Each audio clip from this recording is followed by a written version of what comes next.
ድርቤ ወልተጂ ከሳምንት በፊት በተጠናቀቀው የቶኪዮ የዓለም ሻምፒዮና ለመሳተፍ ወደ ጃፓን ካቀናው የኢትዮጵያ አትሌቲክስ ልዑክ ጋርም ወደ ስፍራው ከተጋዘች በኋላ የዓለም አትሌቲክስ ኢንተግሪቲ ዩኒት ድርቤ ወልተጂን በቶኪዮ ዓለም ሻምፒዮና ላይ እንዳትወዳደር መጠየቁ የሚታወስ ነው። ድርቤ ወልተጂ ከጸረ አበረታች ንጥረ ነገር ወይም ዶፒንግ ጋር በተያያዘ ምርመራ ለማድረግ ፈቃደኛ አይደለችም በሚል ነበረ በሻምፒዮናው ያገዳት።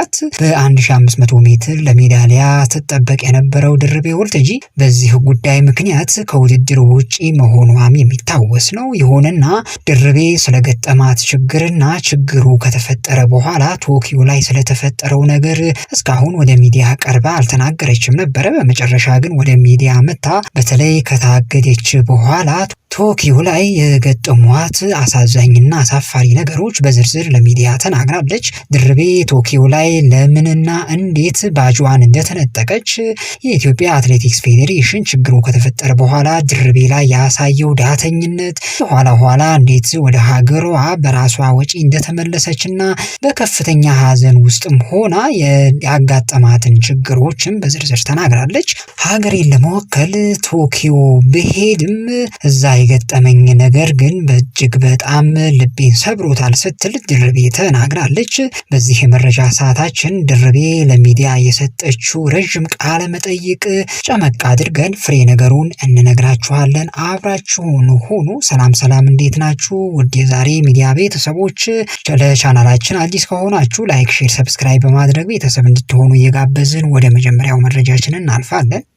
ጀግናዋ አትሌት ድርቤ ወልተጂ ከ2 ዓመት በፊት በሃንጋሪ ቡዳፔስት በተካሄደው በ2023 የዓለም ሻምፒዮና ውድድር በ1500 ሜትር የብር ሜዳሊያ ለሀገሯ ያስገኘች እንቁ አትሌትም ነች። ገና የ23 ዓመት ወጣት የሆነችው ድርቤ በቅርቡ በቶኪዮ በተጠናቀቀው ውድድር ላይ በ1500 ሜትር የመጀመሪያ ተሳታፊ በመሆን ወደ ጃፓን ካቀናው የኢትዮጵያ አትሌቲክስ ልዑክ ጋርም ወደ ስፍራው አቅንታም ነበረ። ነገር ግን የጸረ አበረታች ንጥረ ነገር ምርመራ ለማድረግ ፈቃደኛ አይደለችም በሚል በሻምፒዮናው እንዳትሳተፍ እገዳ ተጥሎባታል። እገዳው አትሌቲክስን በቅርበት የሚከታተሉ የስፖርት አፍቃሪያንና ኢትዮጵያውያንን ያሳዘነ ብሎም ያስደነገጠ ክስተት እንደነበረ የቅርብ ጊዜ ትውስታችን ነው። ምክንያቱም በ1500 ሜትር ርቀት ከኬንያዊቷ ፌዝ ኬፒጎን ቀጥሎ ለሜዳሊያ ከፍተኛ ግምት ያገኘችው ይህችው ጥቁሯ ዳይመንድ ድርቤ ወልተጂ ስለነበረች ነው ብዙዎችን ያስደነገጠው። ድርቤ ወልተጂ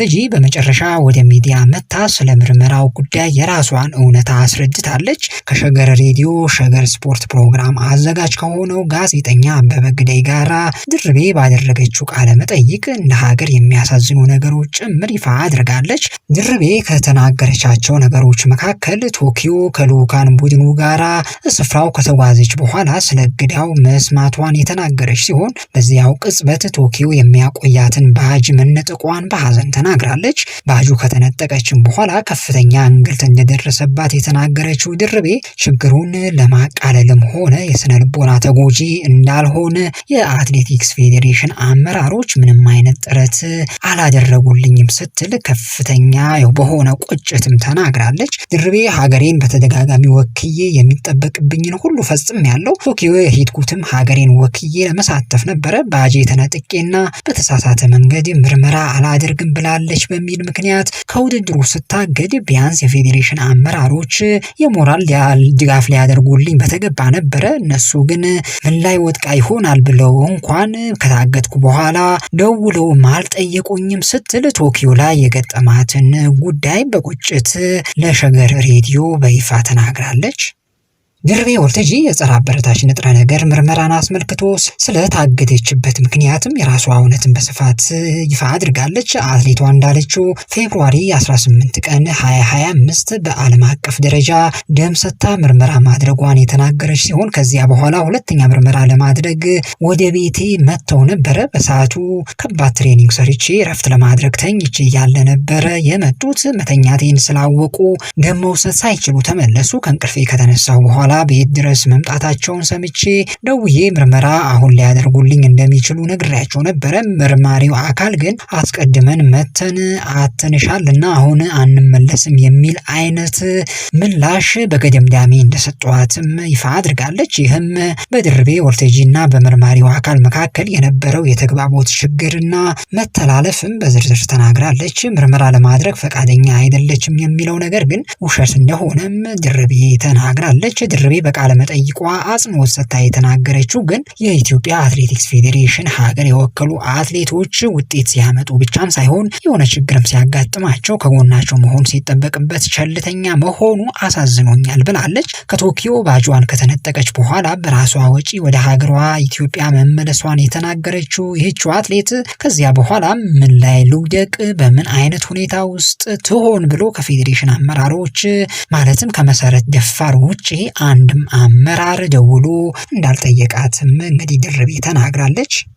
በ20ኛው የቶኪዮ የዓለም አትሌቲክስ ሻምፒዮና በ1500 ሜትር ለሜዳሊያ ከሚጠበቁት አትሌቶች መካከል አንዷ የነበረችው ድርቤ ወልተጂ ለሀገሬ ሜዳሊያ ለማምጣት ከፍተኛ ዝግጅት አድርጌ የነበረ ቢሆንም በዚህ ክስተት ምክንያት ከውድድሩ ውጪ መደረጌ ከፍተኛ ሀዘንና ቁጭት ውስጥም ከቶኛል ብላለች። በቃለ መጠይቋ በ2023ቱ የቡዳፔስት የዓለም ሻምፒዮና በርቀቱ የብር ሜዳሊያ ባለቤት የነበረችው ታላቋ አትሌት ድርቤ ወልተጂ በያዝነው የፈረንጆቹ በሰኔ 2025ም በአሜሪካ ዩጂን በተደረገው የፕሪፎንቴን ክላሲክ የዳይመንድ ሊግ ውድድርም ሁለተኛ ሆና ነበር ያጠናቀቀችው። በዚያ ውድድር በቅርቡ በቶኪዮ የዓለም ሻምፒዮና በ1500 ሜትር የወርቅ ሜዳሊያ ያሸነፈችው ኬንያዊቷ አትሌት ፌዝ ኬፒጎንም አንደኛ ደረጃን ይዛ ማጠናቀቋ አይዘነጋም።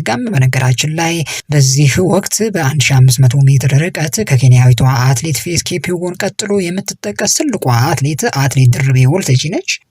ድርቤ ወልተጂ ከወራት በፊት በአሜሪካ ፊላዴልፊያ ላይ በተካሄደው የግራንድ ስላም ትራክ ውድድር በአንድ ቀን ልዩነት በሁለት የተለያዩ ርቀቶች ማሸነፏ የሚታወስ ነው። ድርቤ በ3000 ሜትር እና በአጭር ርቀት ማለትም በ800 ሜትር በሚያሚ በማሸነፍም ከፍተኛ ሽልማት ማሸነፏም ይታወቃል። ድርቤ ወልተጂ የግራንድ ስላም ሻምፒዮንም መሆኗም እንደዚሁ የሚታወስ ነው። ወደፊት ኢትዮጵያን በዓለም አቀፍ መድረክ ታስጠራለች ተብላ የምትጠበቀው ድርቤ ገና የ23 ዓመት ወጣት አትሌትም ነች። ብዙ ያልተዘመረላት ወጣቷ አትሌት ድርቤ ወልተጂ ኢትዮጵያን ወክላ በተለያዩ የዓለም አቀፍ አትሌቲክስ ውድድሮችም ላይ ተሳትፋለች።